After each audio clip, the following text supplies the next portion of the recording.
What do you mean with reconciliation?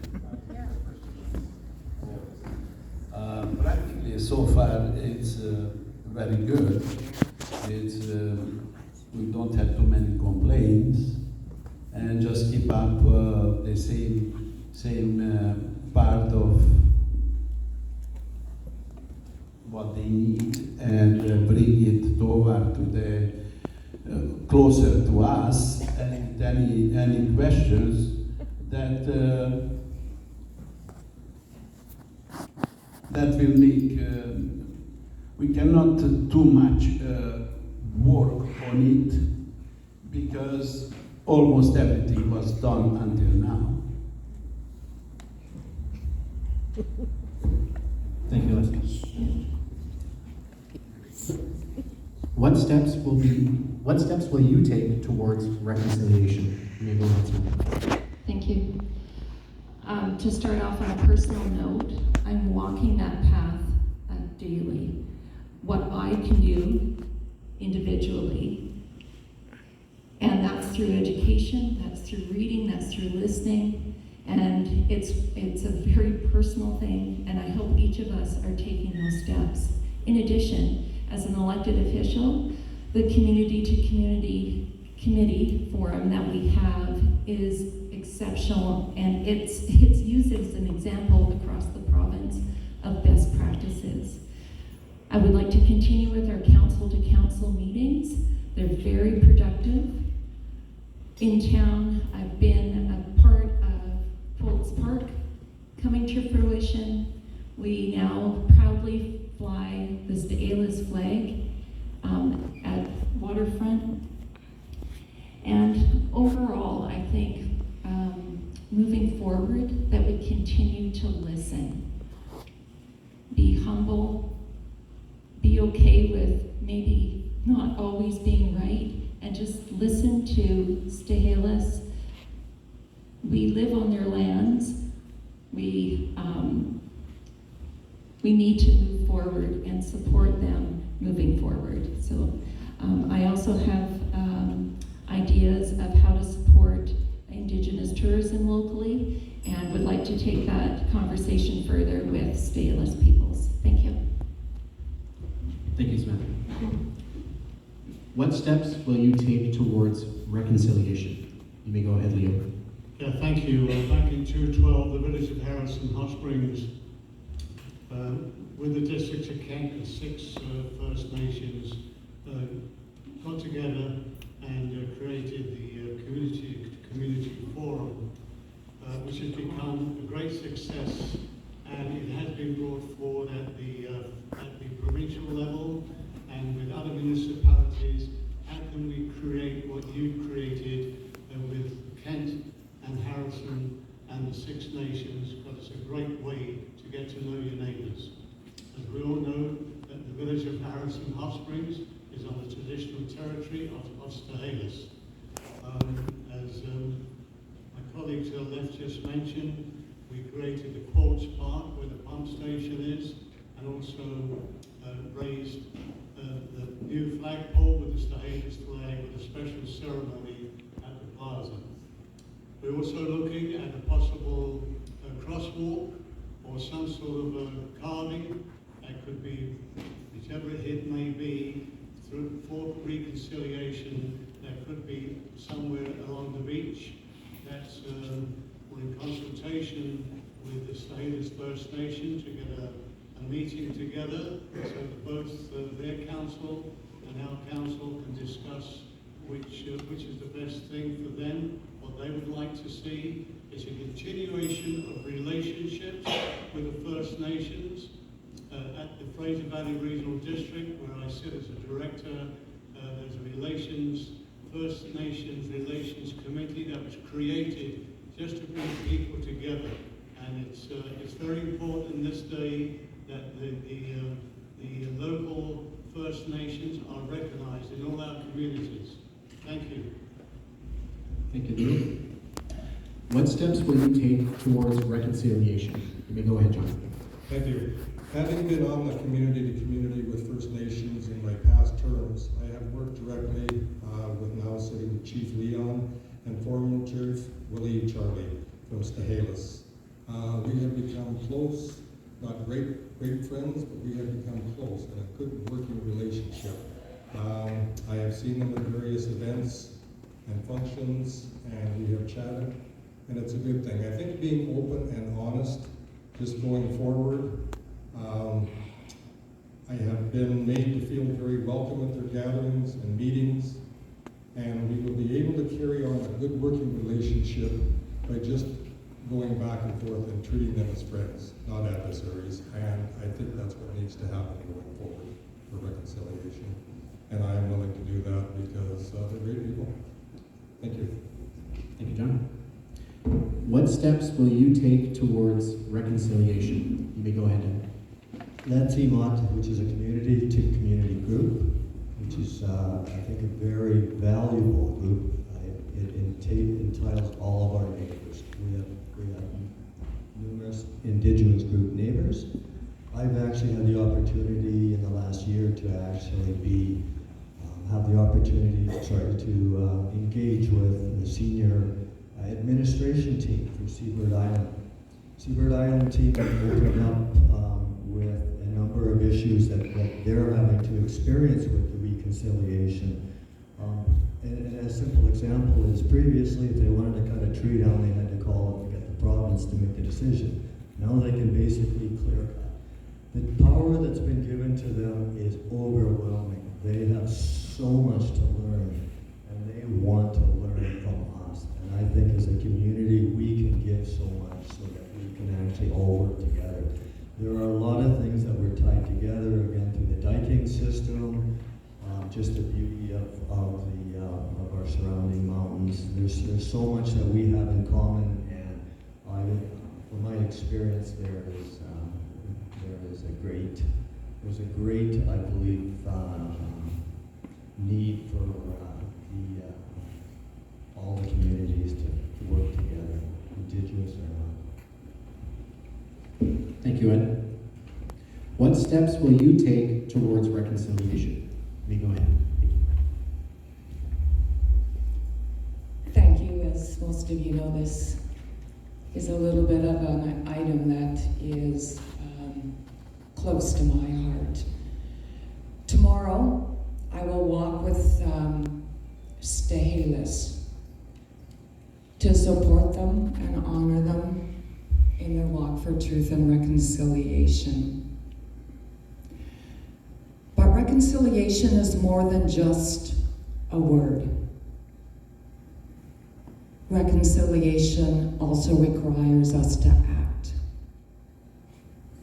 And I've also had the privilege of being part of our council-to-council meetings with Stehalis, and also our LATIMOT forum, which includes not only Stehalis, the District of Kent, and other surrounding Indigenous First Nations.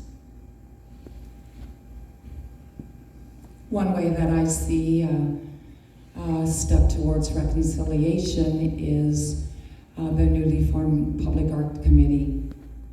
And I would really like to see Stehalis be consulted in that, or even to have a member of Stehalis sitting on that committee.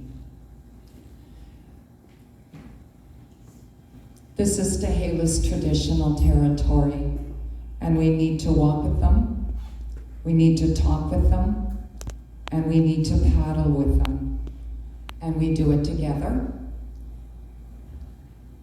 to strive for mutual goals in reconciliation. Thank you. Thank you. What steps will you take towards reconciliation? You may go ahead, John. Thank you. I think that we should work much harder on reconciliation with Kent District. And I'd like to welcome Mayor Pranner, Councillor Watchram, Councillor Smittenberg, and Councillor Spady to the meeting tonight. They're here to learn for their meeting tomorrow night. When we had the community-to-community discussions when I was mayor, I was asked to chair those discussions, and I did so.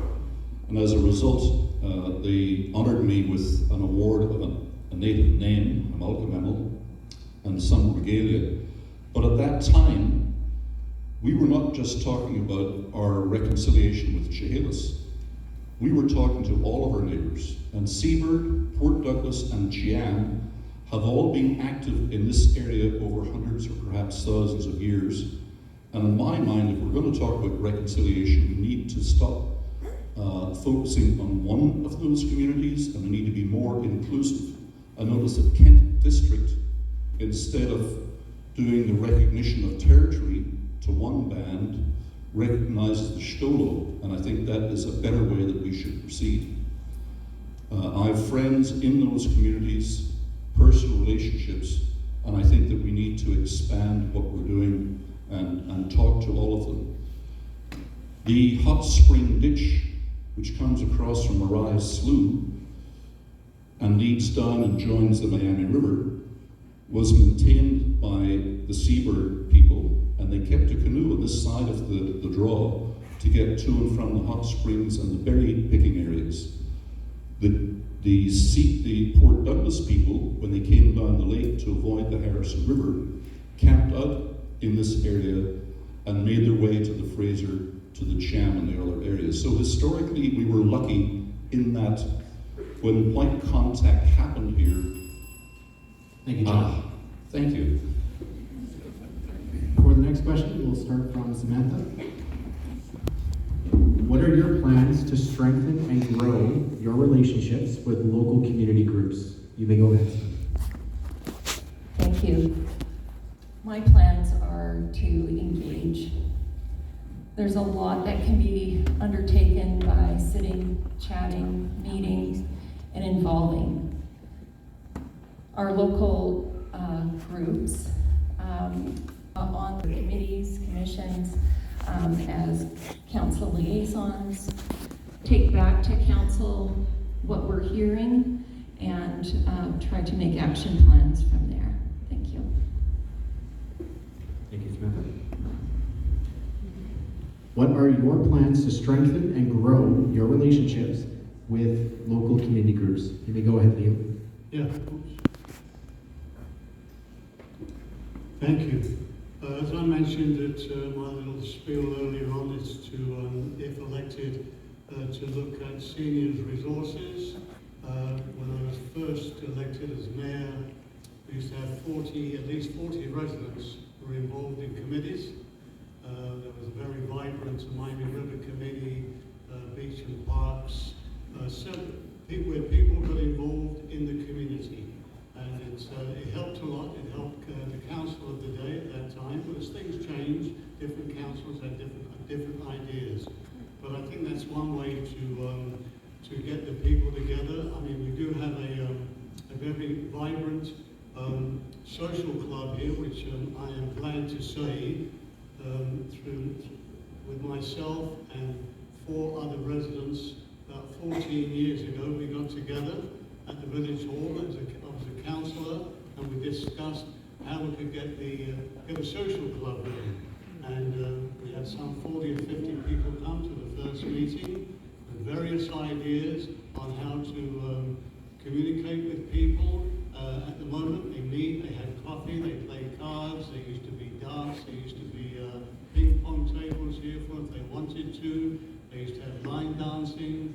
Every month there was an out to lunch bunch. So that group of people got together. So that's one way of getting the folks together again. I'm getting the feeling over the last year or so that more community groups want to get together to deal with the business of council in different ways. And I'm very open to that. As I said a minute ago, we had several committees here which worked very well for the community, and I would go back to that. I think it's a great idea. Thank you. Thank you, Leo. What are your plans to strengthen and grow your relationships with local community groups? You may go ahead, John. Thank you. On my former term, I was dealing with several of the different committees that they have.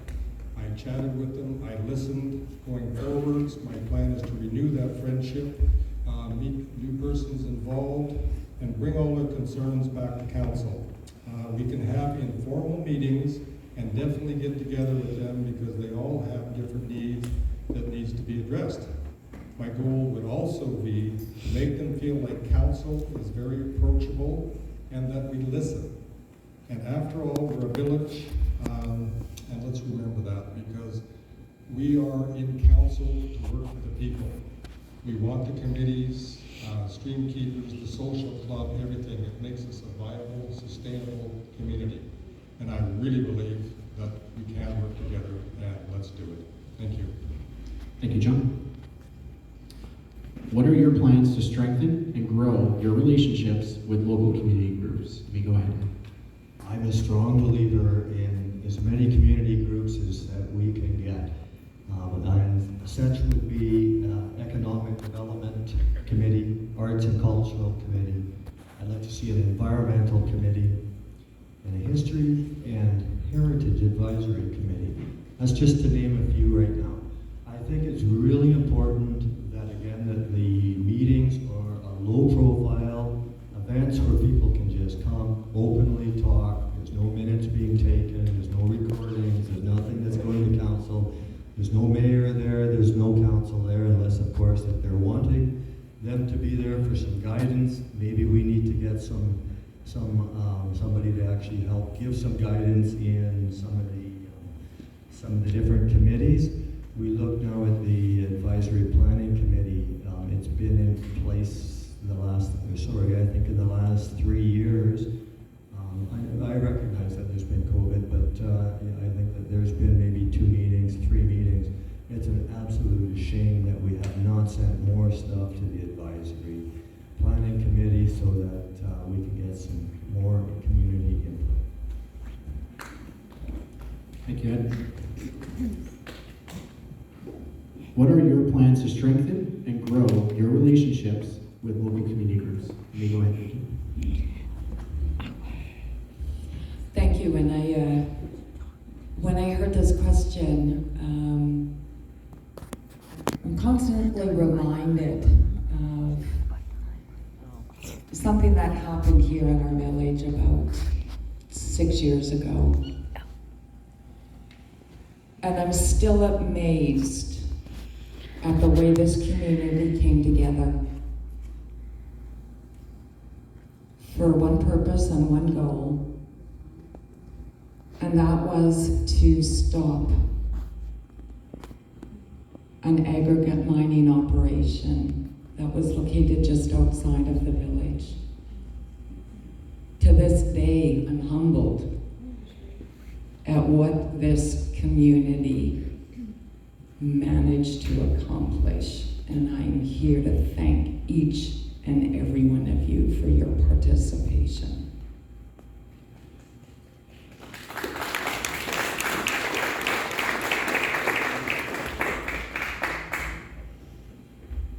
And I think we need more unity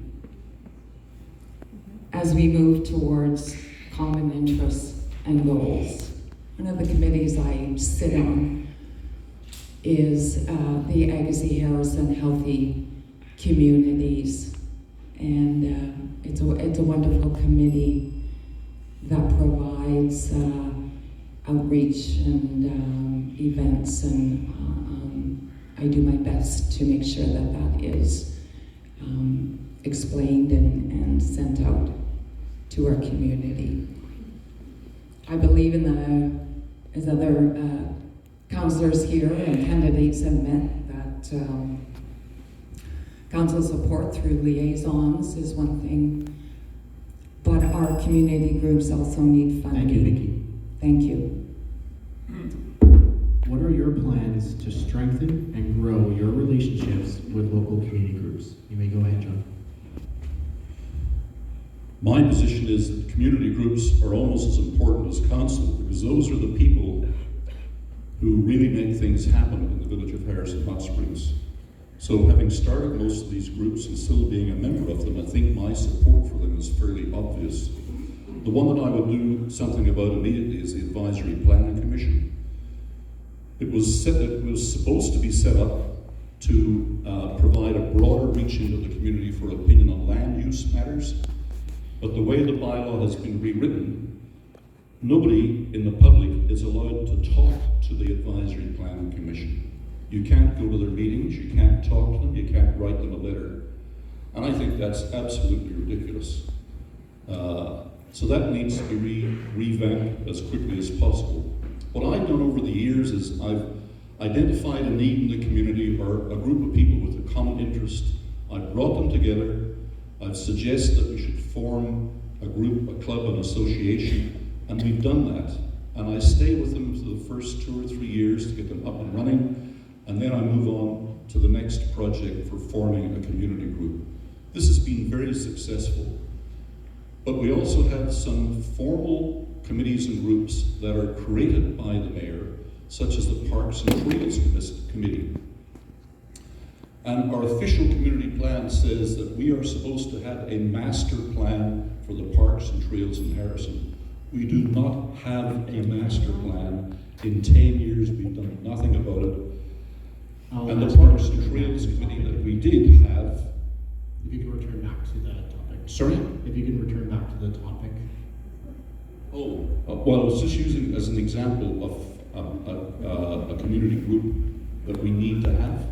Sorry, okay. So we need to have the Parks and Trails Committee reformed. We need to give them the task of leading up, having the Parks and Trails Master Plan, and then we need to move forward with that type of initiative. There are other, thank you. Thank you, John.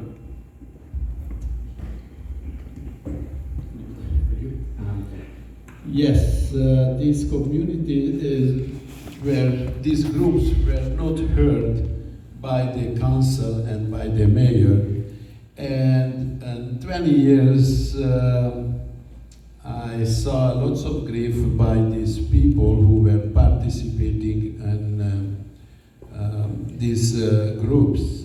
And no transparency, absolutely they were not allowed to speak in council meetings, and the voice was not heard. However, they were very qualified what they want to tell, and they were just dismissed. That has to be changed, and I hope with the new election, this will be changed. Thank you, Leslie. For the next question, we are going to start from Leo. How do you plan to support current and future business growth? You may go ahead, Leo. Yes, thank you. As mentioned earlier on, business growth comes with growth in the community. And when a business comes to a community like Harrison, which is considered a rural community, besides being a village, you have to look at the dynamics. Yes, we get many thousands of people who come here during the season, April to September, and hopefully that will improve through the winter months as well. This is what the Chamber has been trying to do for many years, so is Tourism Harrison, to promote winter travel as well.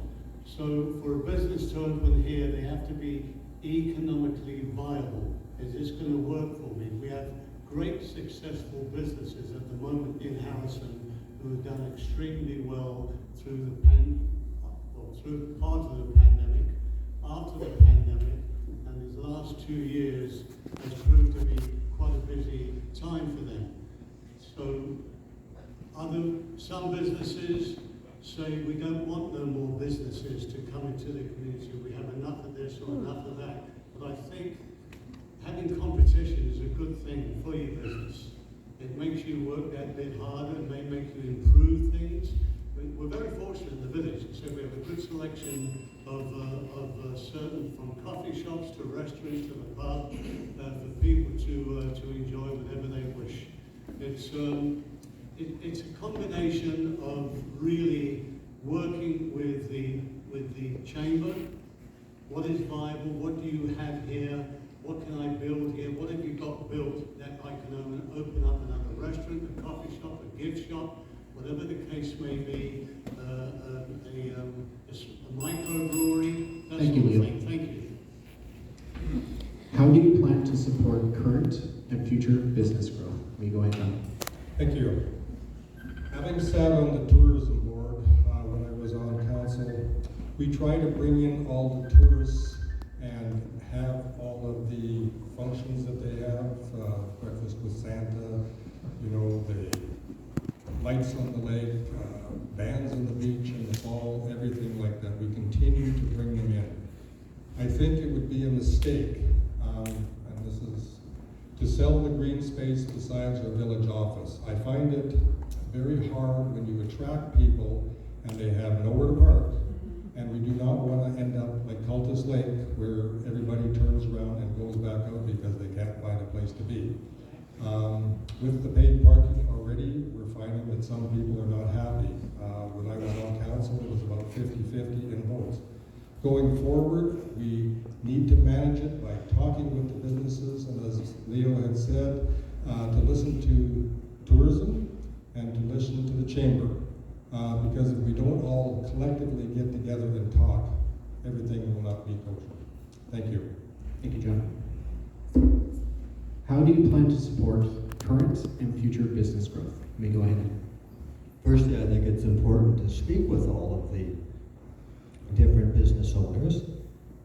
One of the comments that I have heard that was floating around was that midweek, that pay parking either be free or reduced.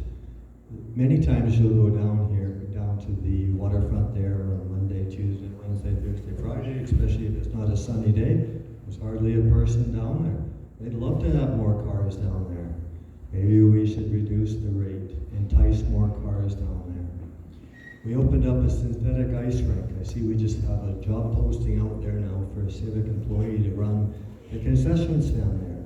So now the village is actually in competition with the whole reason that the ice rink was there was to get more people here for using the businesses. So now the village is competing with the very nature of the businesses. The public pool. Nice to see the public pool back open. Excuses. It is a business. That needs to be looked at. How do we deal with that? That's another great, good use of a committee to see what we can do, because what we've just seen exactly what can happen. Thank you, Ed. How do you plan to support current and future business growth? Let me go ahead, Vicki. I think one of the goals should be to work towards making Harrison a year-round destination. And over previous years, certain things have been put in place to encourage that. Our Lights on the Lake draws off-season visitors. Council needs to listen to businesses for their ideas and support them if their ideas are viable. We need to listen to those that are directly involved. Interesting, while I've been out canvassing and knocking on doors this last couple of weeks, a couple of novel ideas came to mind and were presented to me. And one of them was a winter food truck event. Why not? Something to consider. I'm also glad too to see that the public pool has reopened, and there are a couple of residents here that were involved in that. I want to thank them, and I also want to thank Mayor Facio and the small part that I was involved in making that happen. Let's move ahead. Let's listen. With tourism and with anybody else involved, our Chamber of Commerce. There's a lot of intelligent people in this community, and Thank you, Vicki. we need to draw on them. Thank you. Thank you. How do you plan to support current and future business growth? You may go ahead, John. Well, I've been in business in Harrison for 37 years, thanks to the efforts of my lovely wife, who's over there. Thank you, Martine, making that Sasquatch Springs and Harrison Country Club a success and bringing thousands of people into the village to spend money in the restaurants and the stores. The reality is you've got 100 days of good weather in Harrison to make your money for the year, and after that, it's hibernation and survival. What we had in our official community plan some years ago was an objective to build off-season tourism. John Green came up with the idea of the sand sculpture competition, and when we put that on, the revenue of some of the small businesses in Harrison almost doubled, and some of them made more money in September than they had done in August. I don't see any point in having a free band concert on the beach on a holiday weekend in August when the village was going to be packed anyway.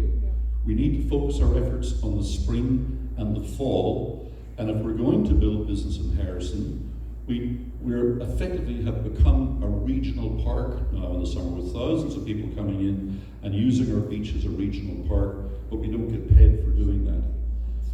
The one elephant in the room is the hot springs water. The Harrison Hotel has had a monopoly on the hot springs water for many years.